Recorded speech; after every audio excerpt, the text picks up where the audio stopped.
stupefied and troubled. She found herself, as recipient of an official citation, ensnared in a granting of a prize that could not evade the aggressive qualities and edges of performative imposition.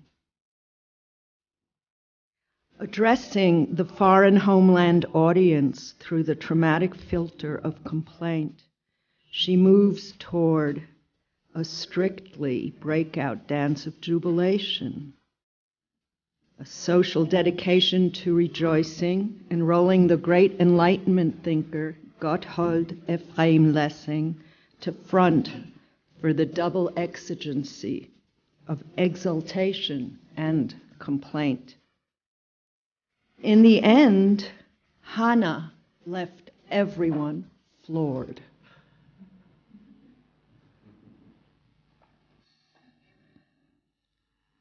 I will start reviewing the case of the Inassimilable Prize with a historically freighted ode to joy, onto which Arendt attaches her argument. Lessing had placed a premium on a socializing kind of joyfulness that makes room for the creation of complicities and bonds among its celebrants. Turned for its expression toward a community of fellow beings, joy generates modalities of nearness, throwing bridges across the abyss of human relations. In Arendt's view, unsuppressed joy primes political bonds. Lessing uniquely establishes, she thinks and hopes, the communitarian accent of generous affect. His theoretical work accounts for the affirmative turning away from oneself toward the exigency of social bonding, responsive to prompts of rejoicing. The address of joy accrues to and even constitutes the friend. In a sense, friendship for Lessing conducts joy to the forefront of binding discourse, marking the experience of a shareability that is pulled into place by a political toe. Joy in friendship, the signature affect of amicable closeness and political acuity, acts as the superglue that has kept one world-bound. For Arendt, gladness, not sadness, is talkative. Gesprächig ist die Freude, nicht das Leid. And truly human dialogue differs from mere talk or even discussion in that it is entirely permeated by pleasure in the other person and what he says she. It is tuned to gladness, we might say, says she. I want to grant this point to Arendt, even though I have visited zones of adept loquacity when falling across the sorrow of the bereft or destitute.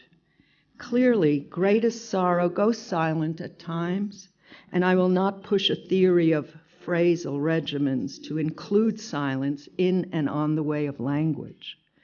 Nonetheless, I cannot imagine that Arendt would hold these affective levers very far apart for long, since one turns into and to the other at regular intervals of existential off-centeredness. Hannah had every reason to scrap modulations of muteness from her registry, for she is mistrustful of those who went silent in the night of need, retreating to the relative safety of an inner emigration.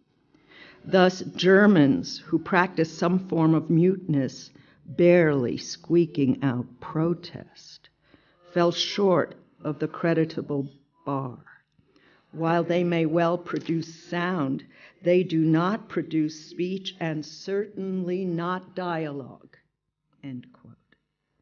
Dialogue tutors political practicability. It's the way of showing that you count yourself in. Too many contemporaries have faded out and ducked into muted refuge. I'm not saying that the conditions and stipulations for dialogue were available or to be seized. She is making it a breaking point, and I get it. The flair for taking pleasure in the other seems to matter to her argument, establishing a path to the acknowledgement of her dilemma. Where is the pleasure in throwing a cable to her donors, the prize bestowers, those who think they can appraise her accomplishment or understand her sensitive predicament in the face of catastrophic erasure? I'm not over-exaggerating the stakes, as my students might say. How often do they interrupt me or supplement me by saying, "Aren't you over-exaggerating?" I'm not over-exaggerating. Arising from neither whim nor subjective contingency, the ability to take pleasure in others also holds an expansive quality. It allows us to take in a politics based on joy, accorded and requisitioned by a fellow citizen or friend. For this and other reasons, Arendt orients us away from suffering, if only to keep our shared world going. Joy is not only world-affirming, but world-giving. And its adoption is almost befitting an obligation of ethical and political proportions. If one is bound up in acts and affects of world-giving, then the happy place from which world surges cannot be prior to the donation of joy, but must be mustered, driven up from latency or non-existence. According to a Lessing-like syntax of being, no one should have to shoulder this must. Yet for Arendt, world must happen. Or more precisely, world must have happened, yet requires continual renewal, especially in times of radical disjointure. The absorption, or more likely, production of joy, ligatures us to one another's inhabitable worlds, while also providing the basis for freedom, movement. Freedom of movement and joyful indulgence in others lay the groundwork for a rethinking of politics and open-hearted social release. Could we imagine applying such an interpretation today to the obstinate cold front of social phobias and legal restrictions? Language saturated with so-called aliens, whether legal or illegal. The opening of borders begins with minute, euphoric incursions, pushing back on what Nietzsche described as the encroachments of a monstrously cold state.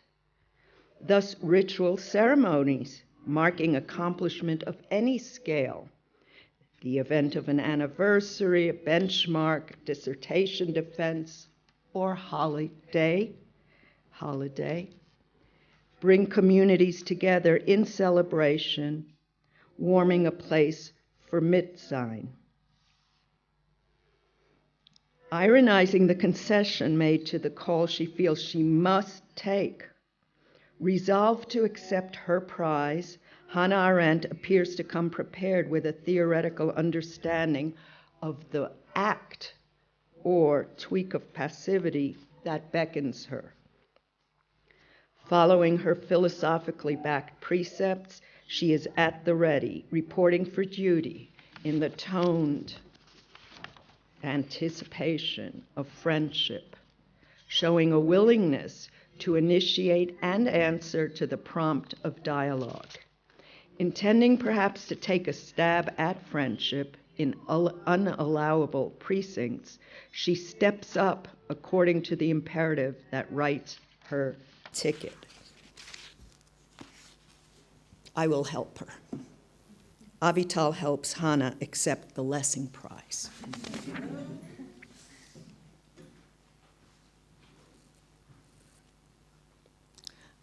Part of the prompts here, of course, is, and no one should get embarrassed as I say this, what did it mean for Judith Butler to accept or refuse a bestowal and prestigious citation? Less credible colleagues have piled on the prizes. But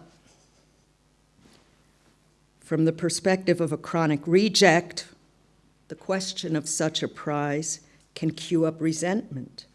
For how can it be that so-and-so and so-and-so and so-and-so were awarded the Grand Prix of X achievement when I, like Benjamin's stripped-down allegory, walk away empty-handed? Yet, melancholy and allegorical voiding seem to name one of the essential stakes of these acts of granting and the call they put out for a watchful acceptance speech. If I had time and we had 6 years together, this is an invitation and demand, we would discuss what a granting is, what a favoring is, what a bestowal and conferring is in terms of some of the Heideggerian thought of such offers. Let me instead recall the struggle Celan and scores of others had to engage before stepping up to receive the announced prize. In the case of the great poet Celan, well, he had to convert to prose and map the meridian, his famous speech that asks, "Wer bist du?" Who are you? One of the imperious gestures of the prize is to tell you who you are, what you are, how you're faring, maybe even where you belong. It presumes accessible membership and all sorts of dialectical chaos around the notion of recognition. In terms of Arendt's syntax of acceptance, we are confronted from the beginning by a conceptual snag, a knot of stalls and ethical starts that make an acceptance speech impossible for her to assume, always referring back to some other being who is the future but also the covert destination of the prize made in his name and conferred upon Arendt, who must take and give back the prize if it is at all to be so-called accepted in and to the name of Lessing. The prize is destined to her in and by the name Lessing, but he can only illegitimately issue an award to the extent that the Germans denied him recognition. They could never award him a prize, having failed to understand or prize Lessing's radicalism, which is now bestowed upon her in his name, as if to avoid his lastingly destructive accomplishment.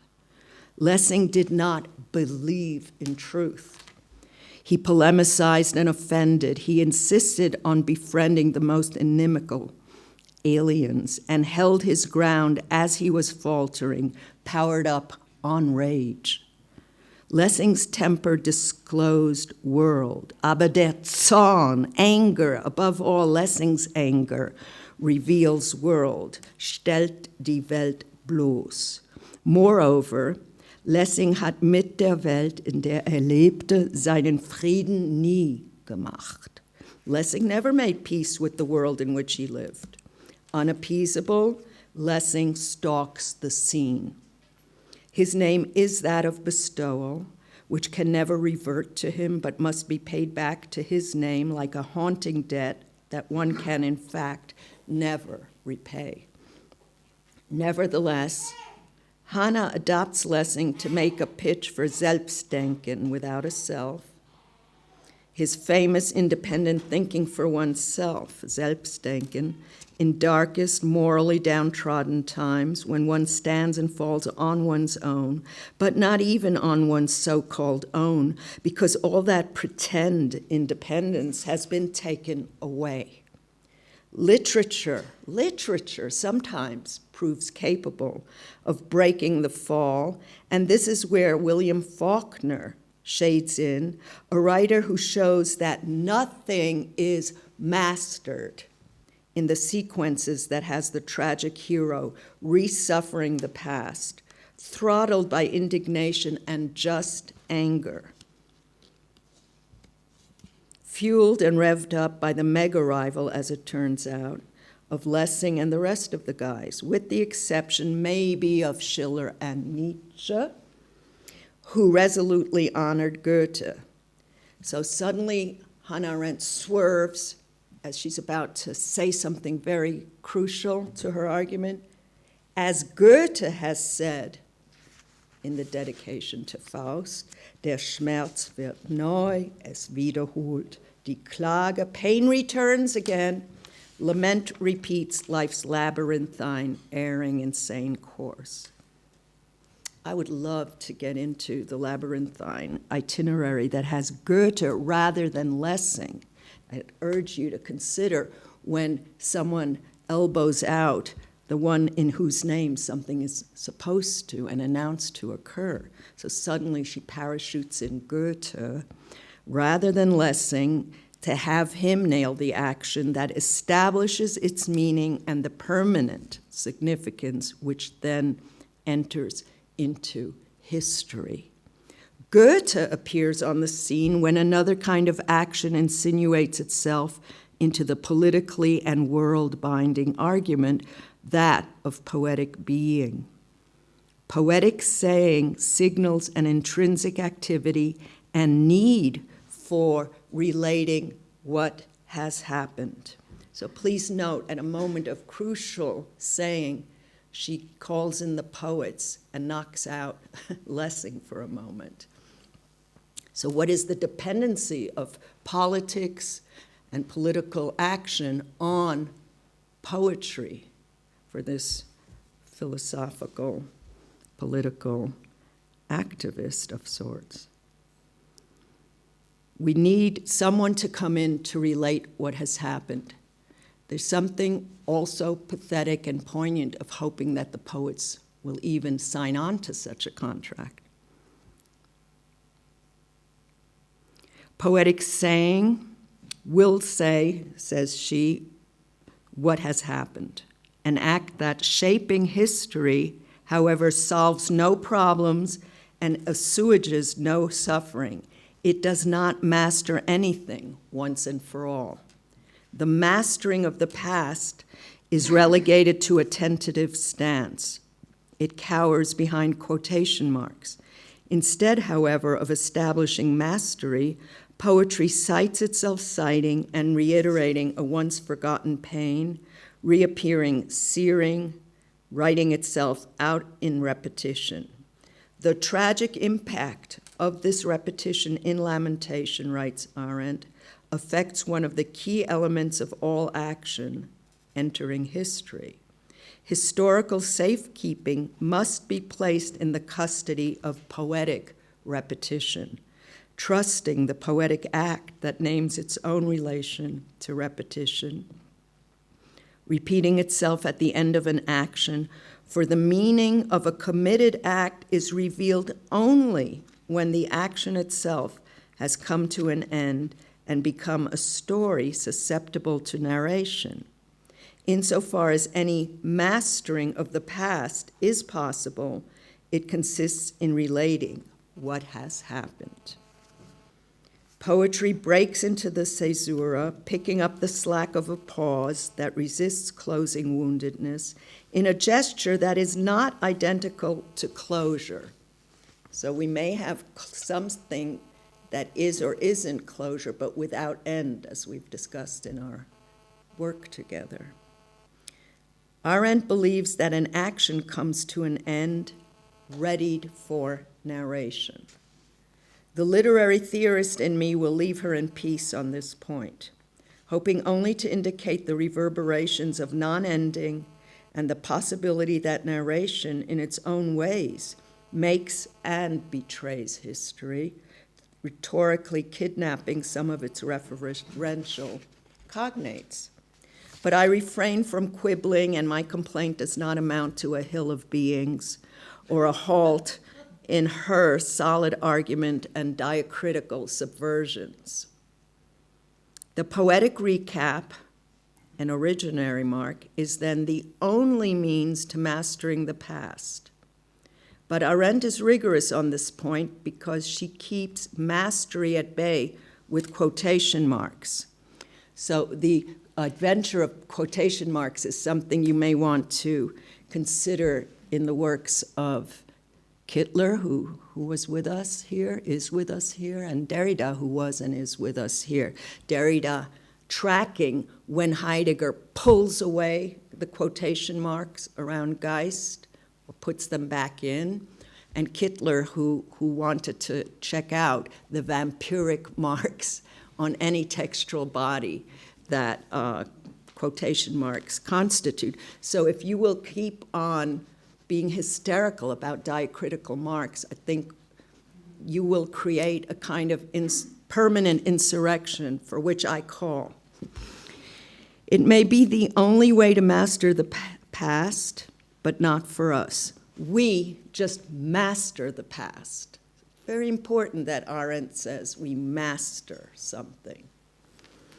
As per usual, Goethe scrambles the master codes. The dedication does not supply content or the slightest narrative clue about what might have instigated the named affliction about which it writes. It runs only with the thought of repetition as cohort to pain. Without backdrop or forward-looking indication, Goethe appears, on the contrary, to withhold story. Blurring meaning or graspable significance, the dedication talks to ghosts, allows friendship and love to capsize on unconscious waves, rides on the lament, complaint's capacity to shroud narrativity or downplay story. So here in a sidebar, I would say, or off-ramp, note what writers with whom you're engaged are calling the poets in for, and note how it usually has nothing to do, or very little to do, with what is being quoted. And don't do that in your own work, please. So Hannah Arendt brings in Goethe to a sure testimony where he refuses attestation while allowing for the form of Klage, or complaint, to assume the place of sheer repetitive affliction. He disturbs her running economies of acceptance, undermining the cause for which he's made to stand, including the most hypothetically restricted recuperations of history and cognition. You will note that when philosophy and other discursive forms of essayistic argumentation call in the poets, they're trying to stabilize something, or paradoxically even lend it some authority. But you'll notice how poetry tends to refuse to assume that role, or messes with the intention that has it come in to support the tropes. Okay. Even so, undeterred by the unmastered past, the master poet approaches the scene of political inscription, indicating, if not explicitly stating, but his signature already, I would say, suffices to make this happen, to exemplify and enact. So think about which poets are called in, because calling in Goethe is calling in the phallus and the big gun of Germanicity, which means the world. That we are constantly, says Arendt, preparing the way for poetry in the broadest sense as a human potentiality. So we're always preparing the way for poetry, says she. The insight into preparatory phrasing, an essential relation to and of poetry, indicates where the crucial motif of survival enters the discursive scene. For the telling over of what took place comes to a halt for the time being, and a formed narrative, one more item, is added to the world's stock. Flanked by quotation marks, poetry in this context bears a different valence than mastery, bowed and marked down by the same, but not identical, quotation marks.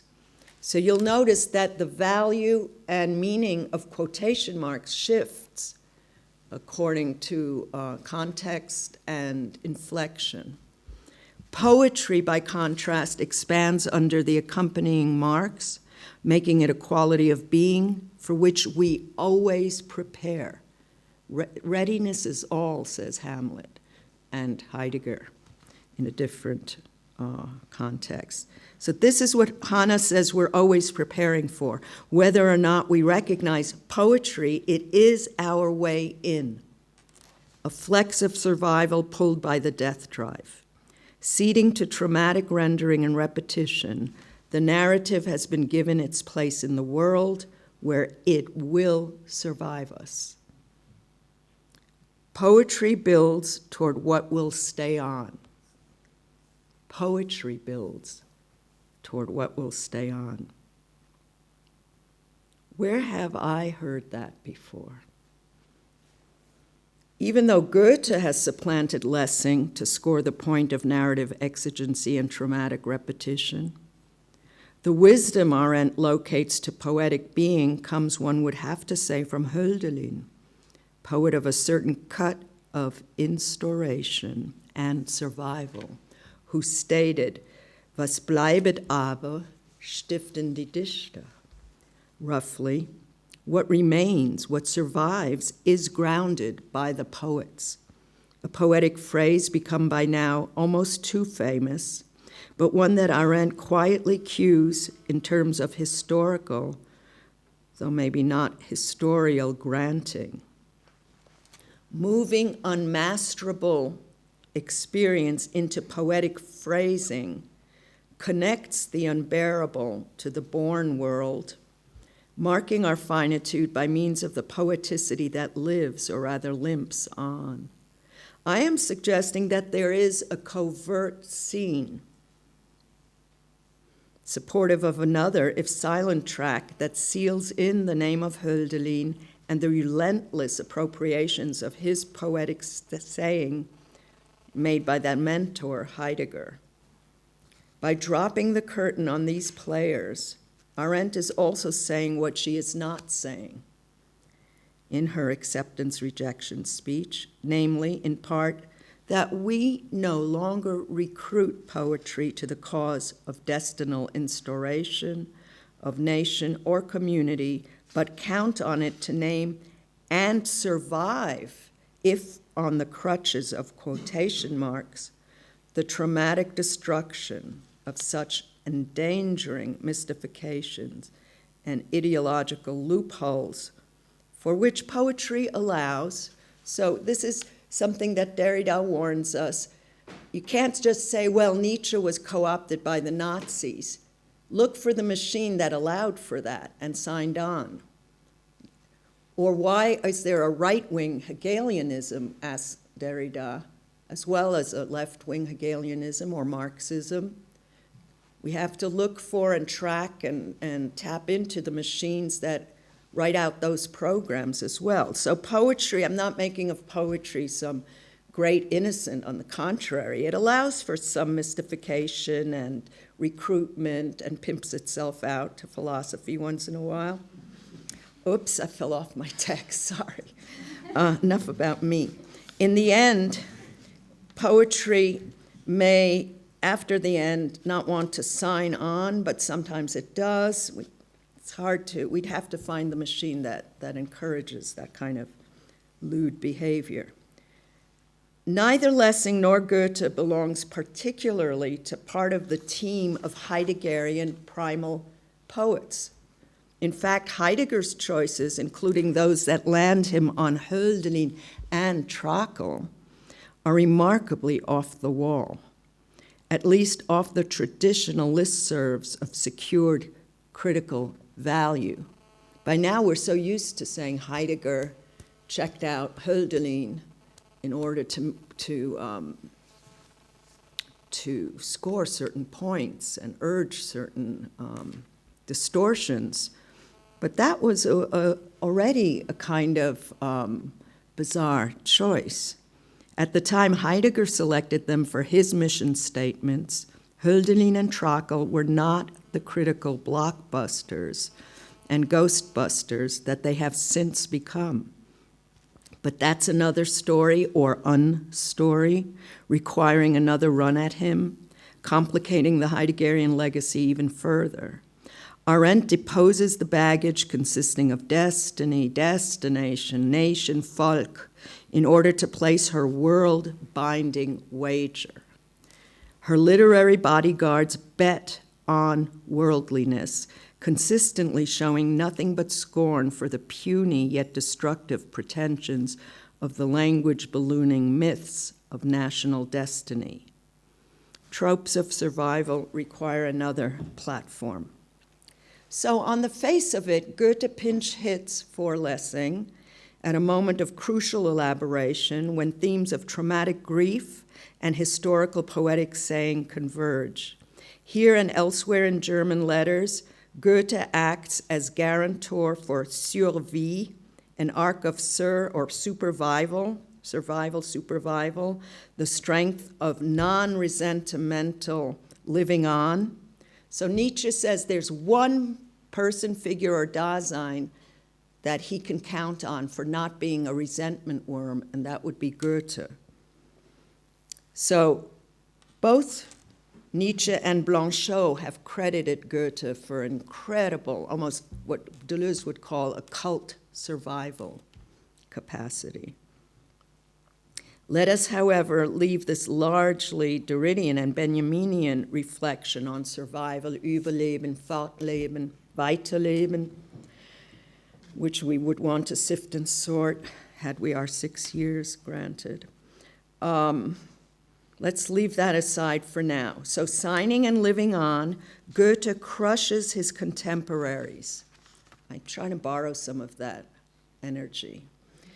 Or anyone that gets in the way, the upstarts or those crawling, consociates, dead or alive, any present or future rivals. Goethe will mow them down. He's still trying to mow me down. In terms of his contemporaries, Goethe tended to knock them off the table, blithely carrying on while the neighboring poets knew only shipwreck. Blanchot surmised, I think we heard a little bit of that guy the other night from the withheld gift and granting. Blanchot surmises that the great poet Goethe will never be forgiven his ability to step over corpses. Well, Blanchot is less crude about getting this point across. Let me try again. The great poet Goethe will never be forgiven for surviving while the others fell apart. Bless you. See, he's making everyone fall apart. I have tried to track his stock of power pills and their side effects all the way to Freud and Benjamin, who by remote control were also shaken to the core, felled at critical moments by the strength of the signifier, the monumentality of Goethe, a German language bearer without institutional rival then or now. His vampirizations and tremendous appetite for devouring the other writers behind and ahead of the rounds he continues to make is not part, alas, of my beat today. Let me just indicate that Arendt takes recourse to the particularly strong yet enigmatic Klage at the starting gate of Faust for the purpose of naming the unmasterable, a poria that has her accepting a prize from the committee at the Free City of Hamburg in the German language, treating Lessing as though he were a contemporary, riddled by doubters, resituated in the first half of the 20th century with its political catastrophes, its moral disasters, and its astonishing development of the arts and sciences. The Klage bears its own form of generativity, underscoring the plaintive position of disillusionment from which she must take courage. There were other plaintiffs lined up behind her who tripped over their own vocabularies of unmasterability and pinched survival. For her part, Arendt travels between Weimar and Oxford, Mississippi, with only a stopover in Hamburg. Faulkner himself made poignant inroads in his own acceptance speech in 1949 for the Nobel Prize. One should read both these speeches together bifocally to see how Arendt bounces and feeds off the American writer from the South and the range of the chiasmic complications of her identification with William Faulkner. Such a reading, which would take us far afield in the context of my current analysis, would have to pick up threads of Arendt's own missteps regarding American forms of racism and discredited strategies of segregation. Her engagement with Faulkner would instruct us on the way her views mirror back the unmasterable German past, meaning how she understands in a relay ongoing between Germany and the Deep South, that which cannot pass or be surpassed according to simple geochronological schedules, but keeps returning and displacing, dynamically locating the historical haunts in Faulkner's disrupted narrations of the South. Here I'm engaging Lawrence Rickles, Larry, our friend, who wrote The Case of California and showed how California was an extension of Germanicity, is an extension of it, mostly Austrian Germanicity. Despite the way he makes us weep and shudder, Faulkner calls up less of a shock, however, than Goethe. The inclusion of Faulkner represents for Arendt a less painful example of what, by means of Goethe, she must tell us. It is not clear, though, that Arendt herself is not prevented at each juncture from completing her narrative. I mean, it is touching that she thinks poetry will complete a narrative. That's an urge even in contemporary therapies. Your narrative is incomplete. The only narrative it might complete is that in the way that Derrida pronounced complete. He said, I am incomplete. Right. How's your energy? Can we go further? Yeah? Wait, I thought I could step to the side, even walk away, but Goethe's uncanny pull reels me in again. Faulkner has prepared the ground for Goethe's breakthrough appearance in the Arendt speech, offsetting Lessing's prominence in the text. How did Goethe's strange dedication drop into and onto the Lessing text? Arendt has called on Goethe rather than Lessing to back the action that bears permanent significance in history. Does this switch over interfere with the point Arendt is urging? Or does this maneuver serve to protect her tenuous couple with Lessing? Has she quoted the right verse? Or does the turn to Goethe not efface the language that names the stakes she intends to articulate? In the development of her argument, Goethe arrives as the possibility of reconciling ourselves to a past we can no more master than undo. The conciliatory form is the lament, she writes, but without quoting a lament. In order to tune us to the description of pain embedded in Goethe's dedicatory verses, she begins with the process of recognition inherent to tragedy, a form in which the tragic hero becomes knowledgeable by re-experiencing what has been done in the way of suffering. This comes close to Freud, remembering repetition. So you have to re-experience to encounter your own suffering, which is why certain acts of rebound bring you to the initial suffering. And in this pathos, in re-suffering, not suffering, but re-suffering the past, the network of individual acts is transformed into an event, a significant whole. The dramatic climax of tragedy, she offers, occurs when the actor turns into a sufferer. Therein lies its peripeteia. So the re-suffering of the past befalls those wading through even non-tragic plots that become genuine events only when they are experienced a second time in the form of suffering memory operating retrospectively and perceptively, end quote. Such memory can speak only when indignation and just anger, which impel us to action, have been silenced, and that needs time. If we had our 6 years, I would want to pursue with you what Arendt does or is done to her with just anger. She says not just anger, but the anger of justice, or propelled and motored by justness. She says that anger, no matter how just and necessary and provoked in a way that requires responsiveness, can make you really ugly, fugly. But she's still, and she worries about that. If we had time, we would talk about her fears of her portraits, of her many photos, where she tries to cover her mouth, for example. So what makes you ugly? Just anger can make you ugly. And what does ugliness mean for her, who calls upon the poets?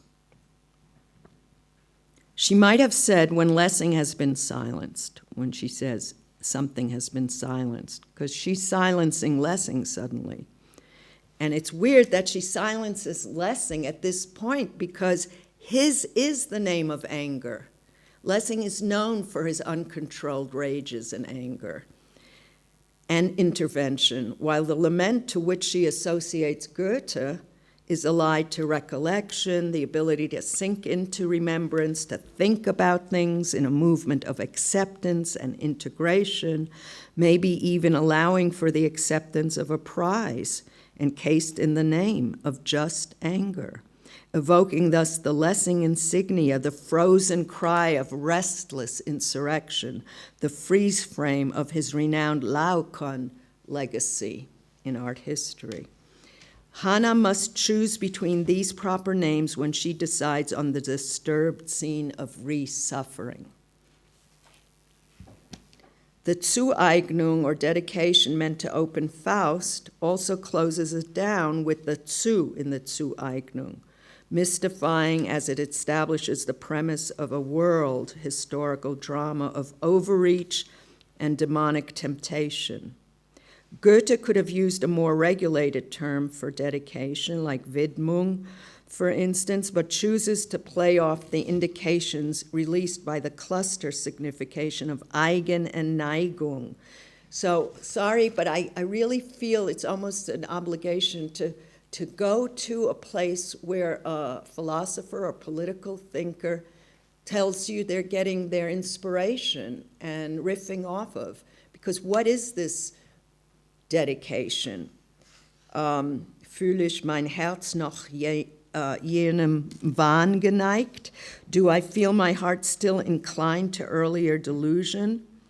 Part of, yet removed from the body of the text, prior to the famous Vorspiel auf dem Theater, that in the past I have abusively, that is literally translated as foreplay in the theater.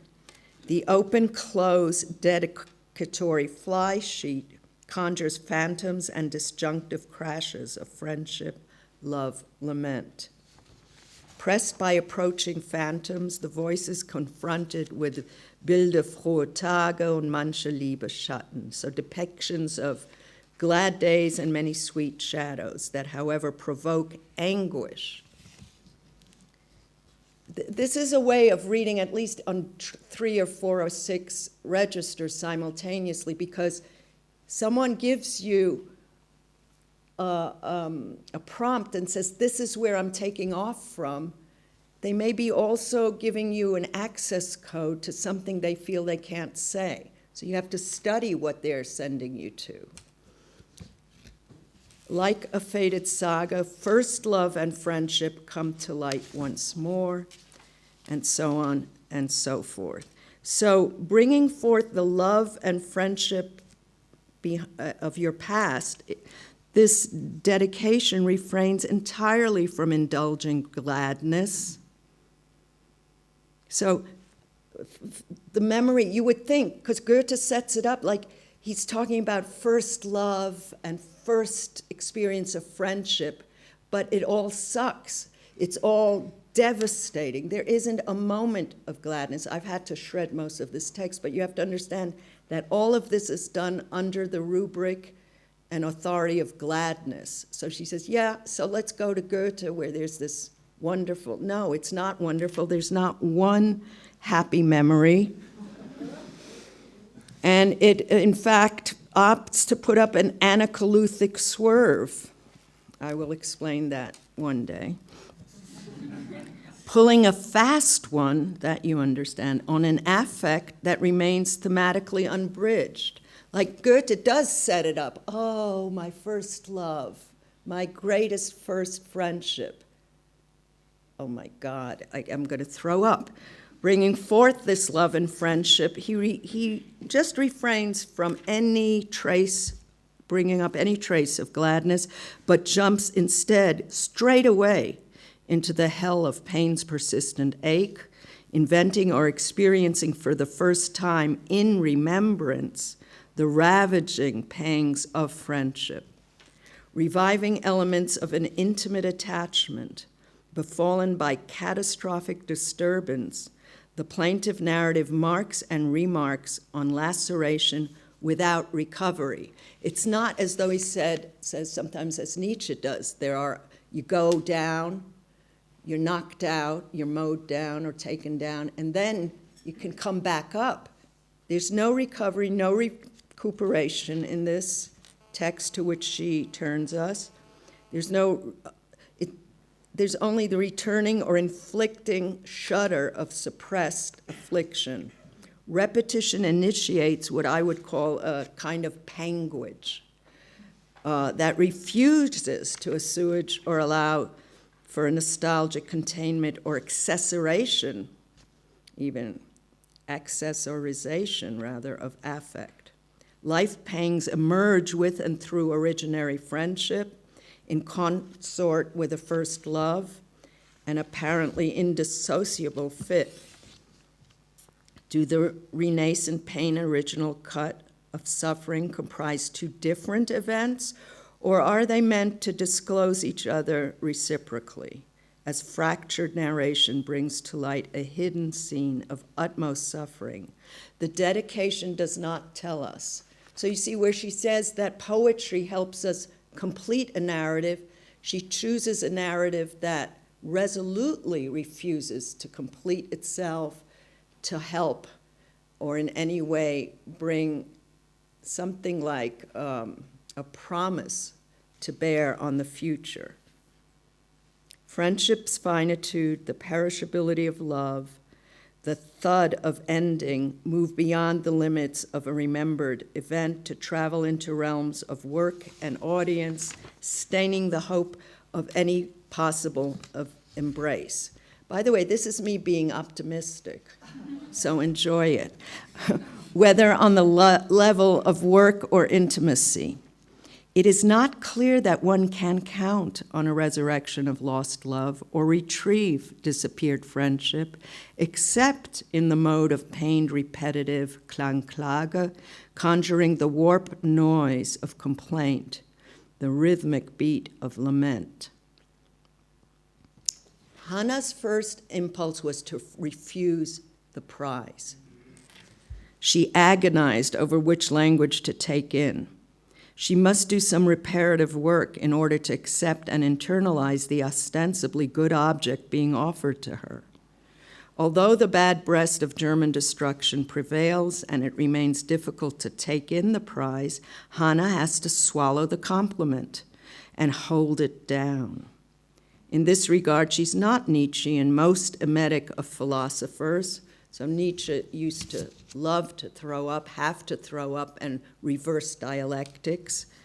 And Nietzsche threw up such distinctions to move on. Nor does she come very close to Thomas Bernhard, who railed, derailed, took the booty and booby prize, and resumed the tirade, railing to the end. Such reactions, indicators of differing gradations of negative and positive transferences onto acts of honoring, make one wonder where indeed such a prize may land. Which orifice receives it according to symbolic mapping and imaginary charters? How will the receiving mouth fill itself with the given gift, the mother tongue, that in this case has lashed at her with severe consistency and unprecedented cruelty, dispensing a blinding overdose of aggression? Or what kind of shuttle system exists following well-known psychoanalytic schedules between mouth and anus? So did she take it up the ass is the translation and subtitle here. What kind of a compromise formation does the assumption of the prize entail? In this sense, according to more ordinary calculations, what kind of disturbing sellout turns her into a world-deluded prep and agent of betrayal? How will she negotiate the legitimate hatred that makes you ugly, nevertheless, the well-founded wrath that makes the voice grow hoarse? Wer bist du? Asks the conferral. On the other double-bound hand, isn't Arendt somehow obligated by a compelling logic to get over herself, step up, appropriate this prize, if only to return it to the first one to have received an eviction notice, Lessing and his Nathan der Weise? I am tempted here to jam on the homonymy Weise, which in German is also spelled differently, orphan, referring to those brutally orphaned by the very cities and citations that now need the counter-signatory force of their names to clean up their historical acts, and in the manner outlined by Arendt, to make amends for the noted failure to rise to appropriate action. This bestowal on the name of Arendt in the name of the Muslim and Jew-loving Lessing would require one to jump into an abyssal series of calculations that continues to weigh on us today. Nathan im Waisenhaus des Seins. So there's a few word plays there. So Nathan in the orphanage of being, the house of being. So we could go back to Chris's discussion of the home, the library that constitutes a home, what about orphanages and such. Shows up ungrounded language strap. Tritt näher, Jude. Ich bin ein Mensch, goes the dramatic dialogue. Step closer, Jew. I am human. From her shattered perspective, this response no longer suffices. When asked to step closer, step up, become public and in some sense world-bound, one cannot be content merely to plead that I am human. Forced on this point by a history of humiliation, one has to say, no matter how assimilated, remote, or foreign to one's so-called sense of self, that I am a Jew. I step up as a Jew to the extent that this call, this name, Jude, has been subjected to absolute destruction.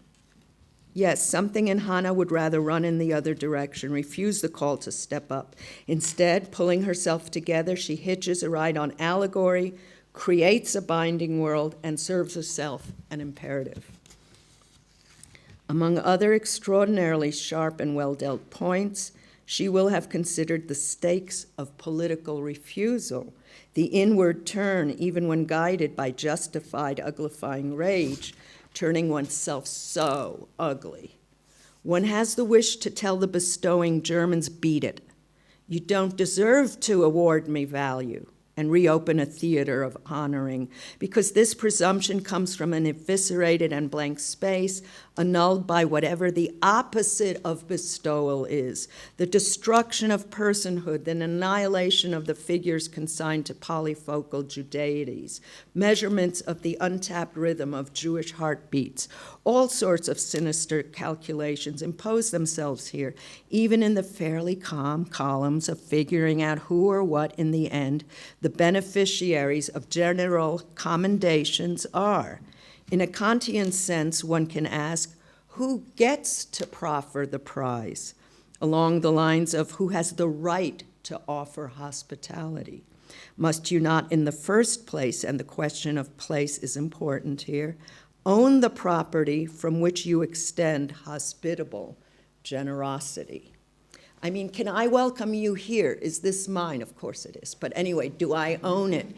How do you extend hospitality when you're being not at home? Thus, what kind of institutional prestige guzzler sets the stage for such granting? How does the bestowal of a prize jack up the value of the bestower?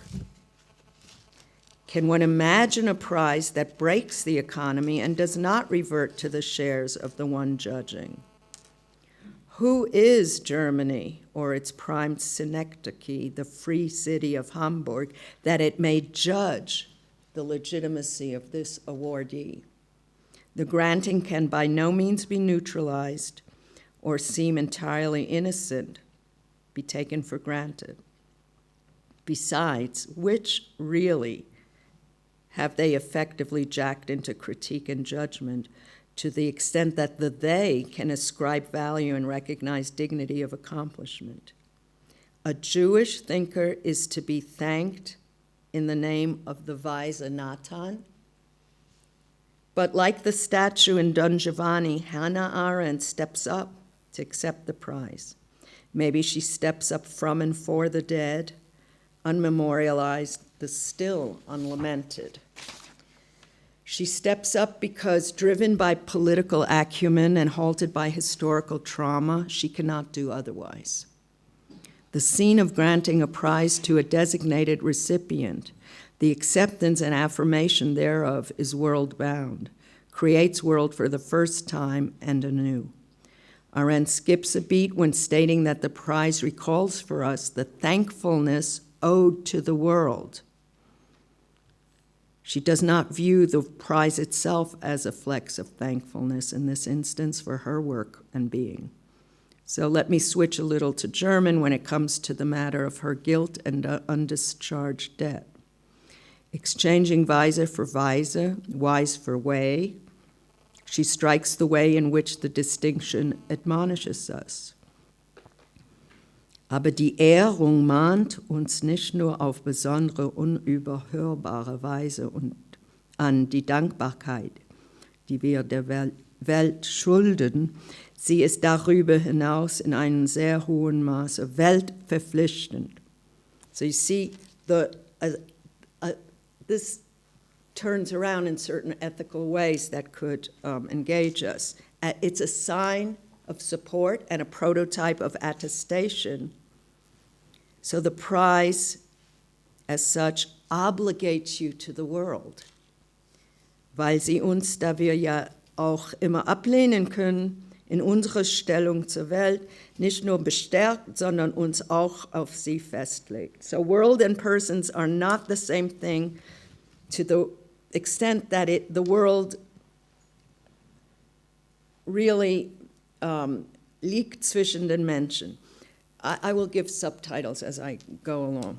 Persons have no adhesion or viability without a world that at once separates and links them, while retreat from the world, Rückzug aus der Welt, has been an option for some, including the genius, it is not, at this point of trouble and foreclosive shutdown, an option for the politically trained thinker. It's just not an option not to thank and renew world. If someone says you are deserving, you have to make the world happen. But the luxury of a retreat might risks involving Weltverlust, or world loss, endangering the very world that discloses itself, if as phantasmal flickering, in the bestowal of the gift. So in securing the intervallic space of Mitsein furnishes the strong motivation for Arendt to show up to the Hamburger Senat and claim her prize, the world that has become an object of greatest concern. By traversing the toxic sites of an abandoning history, Arendt stands up for the world, even where it fails to light up and has given way to Zwischenraum, a between space. The promised allegory, to which I cannot do justice at this or any time, by the way, involves those who don't or can't show up to line up world. Its remains, responding to a call in the most adverse circumstances and in face of derisory insults, where your award actually doubles or is made to double, falsely or truly. And don't forget that Melanie Klein, Mrs. Klein, had a lot to say about faux reparations, false reparations. But nonetheless, for the most part, when you reflect on it, a prize made double for Gerechtigkeit, or justice.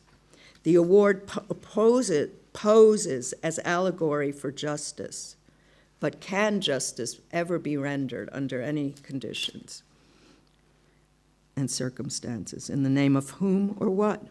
As a generality, or does it attach only to you, committing an injustice in the guise of acquitting itself justly? Can it be conferred, or even as such imagined? You've made it. You rock recognition. You've hit it out of the park. But what a desultory park, as Celan described. What a world-class unwo, the poet's unwear. Hannah knows all this, broadcasts its lessons and articulations in all her languages. She carries another burden, that of one who cannot allow herself or award herself the luxurious suspension of any inner emigration. Her relation, even if it's a non-relation to the as-if of world, requires her to walk up to the podium and engage the Gespräch, the conversation, no matter how unreciprocated or precisely staged its conditions and unfolding drama. For the prize, despite it all, in its form as surprise, is a way of sprechen mit anderen, speaking with others, engaging speech, and thus spanning while securing the recollection of world. She takes on the vitality of Gespräch, the urgency of conversation set in avoided breadth in this speech, but without thematizing the virtual shutdown into which the German language went for its most passionate speakers, the strangely toxic fumes it unceasingly released into the air of post-war Europe. The question remains, what language was Hannah Arendt dreaming when the political imperative of Gespräch had her swallow the Lessing Prize? In her slow-mo accession to the podium, she recollects how some were never able to return to the German language. German become the language of Klage and the Anklage, so lament and accusation, the registered complaint and pointed accusation, a poison language of non-address, a language to be faced evermore by the historical plaintiff, has sounded an unreceivable complaint.